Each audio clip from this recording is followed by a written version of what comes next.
Olá, meu amigo e minha amiga, meu nome é Victor Leão, sou professor do curso jurídico e venho especialmente falar com você que fez a prova de técnico judiciário do TJ do Paraná.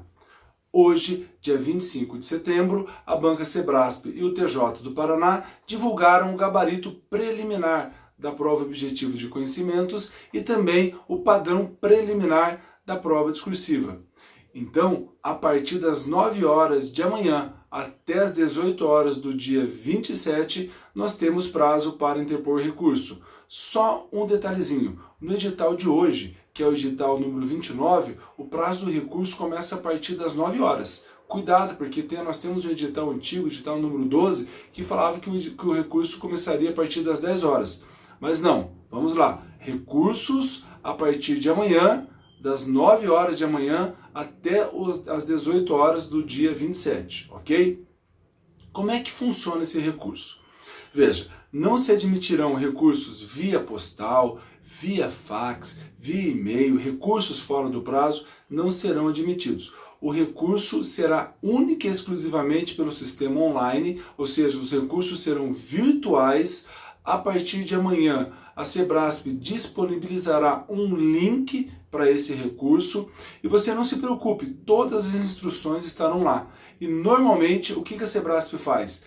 Ela pede login e senha, você faz o teu login e a tua senha, você escolhe o número da questão que da qual você recorrerá e você vai lá e coloca as razões do seu recurso. Ou seja, não se preocupe com nome, com endereçamento, com transcrição de questão, nem nada. Se preocupe única e exclusivamente em lembrar o seu login e sua senha, ok? E escolha a questão a ser recorrida.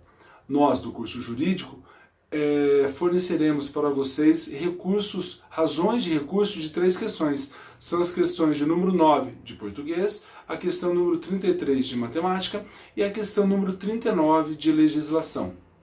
Então você dê uma olhada nas nossas razões, você complemente as nossas razões, você escreva o recurso com as suas palavras, certo? Digite, copie e cole lá no link específico da Sebrasp, certo?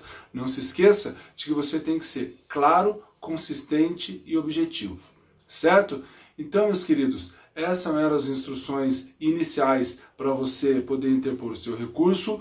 Não se esqueça do seu login e da sua senha, certo? Escolha a sua questão e vá lá e apresente as suas razões pedindo ou a anulação ou a modificação de gabarito. O que você não pode é, ao final do seu recurso, simplesmente terminar sem pedir ou anulação da questão ou modificação do gabarito, certo? Isso é muito importante porque é isso que será deferido ou indeferido.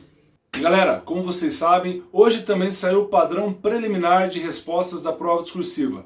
Então, passo a bola para a professora Helena, para que a professora Helena faça as suas considerações a esse respeito. Olá pessoal, tudo bem? Então hoje saiu o nosso espelho aí da redação, nenhuma novidade, tudo conforme o previsto, deixaram assim de uma maneira bem ampla, bem aberta, então não vamos acho que ter grandes problemas aí na redação.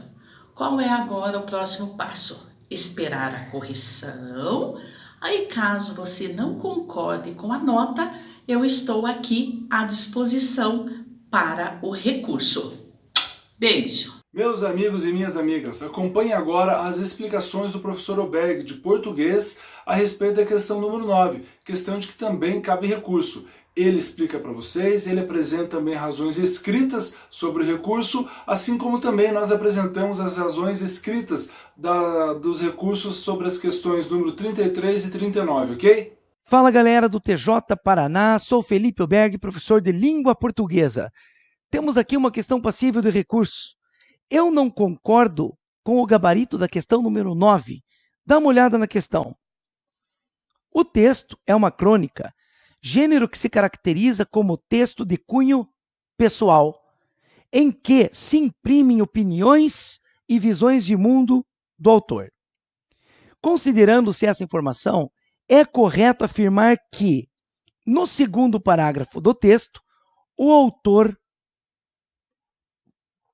posiciona-se ao afirmar que Veja que a questão claramente pede uma alternativa em que o autor se posiciona. Devemos buscar uma alternativa em que há um posicionamento do autor, uma opinião, um juízo de valor, em que há subjetividade. Agora, o gabarito preliminar deu como resposta a letra D. Dá uma olhada aqui. Letra D de dado. A servidão civil feminina era uma questão que ainda perdurava àquela época. Vamos ao texto. Segundo parágrafo do texto. Está aqui o segundo parágrafo.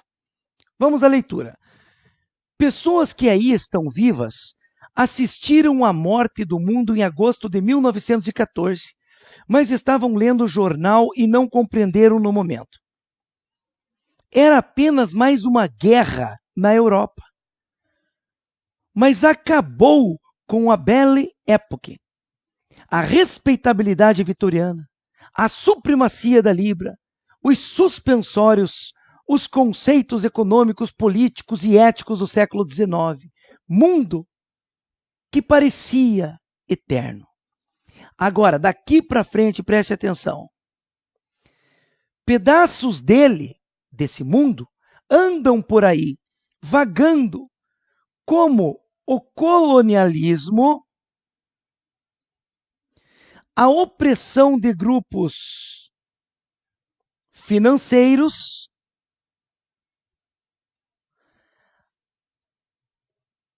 a servidão civil da mulher, mas pertencem a um contexto liquidado, rabo de lagartixa, vibrando depois que o corpo foi abatido. Dá uma olhada. Quando o autor do texto diz que pedaços daquele mundo ainda andam por aí vagando, como o colonialismo, a opressão de grupos financeiros, a servidão civil da mulher, isso é uma opinião? Trata-se de um posicionamento do autor? Ou isso é um fato? Isso é um fato. O colonialismo existia naquela época e continua vagando por aí. A opressão de grupos financeiros existia naquela época e continua vagando por aí. A servidão civil da mulher existia naquela época e continua vagando por aí.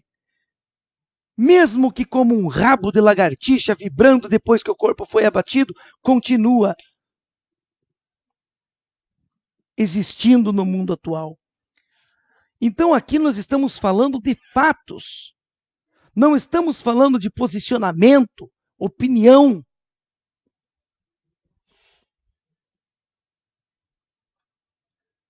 Então dá uma olhada. Letra D. A servidão civil feminina era uma questão que ainda perdurava àquela época. Repito, isso é um fato. É uma questão que perdurava àquela época, sim, e continua vagando por aí no mundo atual. Dá uma olhada na letra A. A Primeira Guerra Mundial foi um acontecimento europeu. Isso também é um fato. Não se trata de um posicionamento, de uma opinião. Letra B. Pessoas que assistiram à morte do mundo em 1914 ainda estavam vivas naquela época. É óbvio. Isso é fato. Se assistiram à morte do mundo em 1914, é porque estavam vivas. Letra C.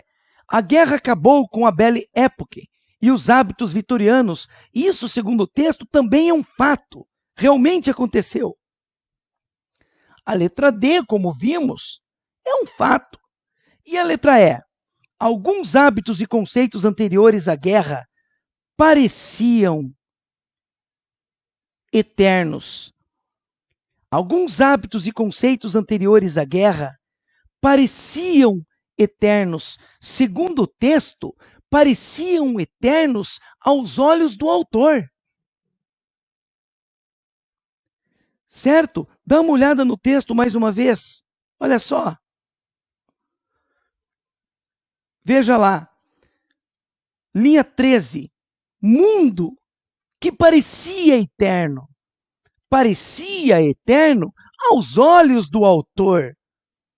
Aqui sim nós temos traços de subjetividade.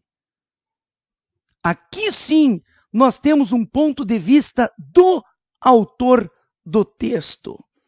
Certo? Sendo assim, no meu entender, a única alternativa em que o autor se posiciona, em que há um posicionamento, uma opinião, em que há subjetividade do autor, é a letra E. Desse modo, pessoal, eu acho que a questão deve ter o gabarito alterado, da letra D de dado para a letra E. A resposta, repito, deve ser: alguns hábitos e conceitos anteriores à guerra pareciam eternos. Tá legal? Então, eu mandei para o curso jurídico, além desse vídeo, um PDF com um embasamento um pouco mais detalhado para o seu recurso, caso seja do seu interesse. Tá bom? Então é isso aí. Um grande abraço a todos.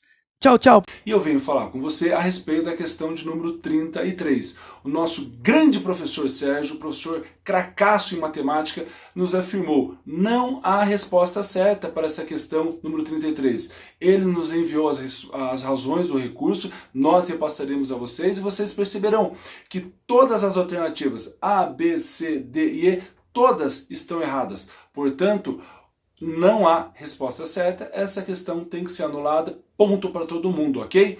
E venho trazer uma informação em relação à questão de número 39. Essa questão precisa ser anulada. Veja bem, no enunciado destacam-se o regimento interno, ok? O Código de Organização e Divisão Judiciárias, ok? E também o regulamento do TJ. Ocorre que não existe esse regulamento do TJ. O que existe é o regulamento da Secretaria do TJ, que estrutura e organiza os órgãos da Secretaria do Tribunal de Justiça. Ou seja, não há regulamento do TJ. Então o aluno, ao interpretar os itens dessa questão, que eram 3, ficava com aquela pulguinha atrás da orelha. Ei, mas regulamento TJ, eu não estudei isso, esse ato normativo não existe, e de fato não existe mesmo. E não é só um joguinho de palavras não, porque existe o regimento do TJ e o regulamento da Secretaria do TJ, que é um órgão completamente desvinculado, por exemplo, do pessoal do primeiro grau de jurisdição. Ou seja, cobrou-se um ato normativo inexistente. Não há, repito, não há regulamento do TJ. Portanto, essa questão é nula por erro material. Frisem isso no seu recurso. Erro material. E além disso, nós estamos disponibilizando para vocês as razões escritas desse recurso, ok? Grande abraço!